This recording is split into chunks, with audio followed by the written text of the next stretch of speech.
Hello बच्चों, चलिए प्रश्न को पढ़ते हैं और समझते हैं। कथनों में से कौन सा कथन सत्य है और कौन सा असत्य है। रेखा x प्लस 2y बराबर जीरो वृत्त x की घात 2 प्लस वाई की घात 2 प्लस 6x प्लस 2y बराबर जीरो का व्यास है। तो हमें यह बताना है कि ये जो रेखा दी गई है x प्लस 3y, यह इस वृत्त का व्यास है। यह कथन सत्य है या फिर असत्य है। प्रश्न को हल करने से पहले हम प्रश्न के लिए मुख्य अवधारणा लिखेंगे। तो प्रश्न के लिए मुख्य अवधारणा जिसकी सहायता से हम इस प्रश्न को हल करेंगे।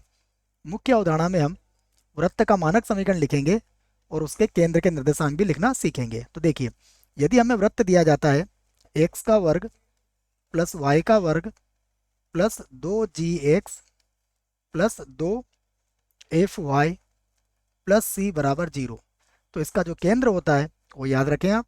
इस स्थिति में वृत्त का केंद्र ये होता है -g, -f।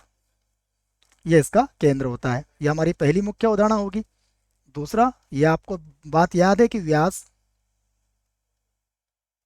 सदैव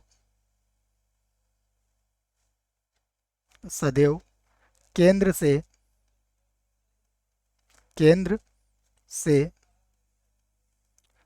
गुजरता है। तो ये दो मुख्य उदाहरण हमने इस प्रश्न के लिए लिख लिए।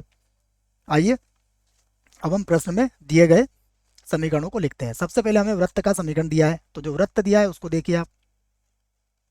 वृत्त दिया है एक्स का वर्ग प्लस वाई का वर्ग प्लस दिया है 6x और उसके बाद है प्लस का 2y बराबर जीरो। ये हमें वृत्त दिया है। तो इसका केंद्र क्या हो जाएगा, देखिए। इस वृत्त का जो केंद्र होगा, जैसा आपको बताया कि ये होता है -g, -f, अर्थात यहाँ पर देखें तो x का जो गुणांक है उसके आधा करेंगे और उसका चिन्ह भी बदलेंगे। तो यहाँ x का गुणांक 6 का आधा कितना होगा, 3, तो ये हो जाएगा -3। यहाँ y का गुणांक कितना है, 2, 2 का आधा करेंगे तो 1 और उसका चिन्ह बदलेंगे, तो ये इसका केंद्र हो गया। अब यदि यह केंद्र दी गई रेखा को संतुष्ट करता है तो यह रेखा का व्यास हो जाएगा। तो अब रेखा क्या है हमारे पास, देख लेते हैं। रेखा रेखा हमें दी गई है एक्स प्लस 3y बराबर जीरो।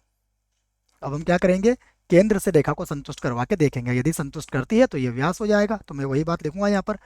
यहाँ पर हम बात करेंगे -3, -1 से समीकरण 2 को संतुष्ट कराने पर संतुष्ट कराने पर संतुष्ट कराते हैं। तो देखिए क्या करेंगे इस समीकरण में, हम समीकरण नंबर 2 में x प्लस 3y बराबर जीरो है, तो x का मान तो क्या रखेंगे, -3। उसके बाद क्या है, प्लस का 3y, तो ये होगा +3। और y का मान कितना होगा, -1 बराबर कितना है, जीरो।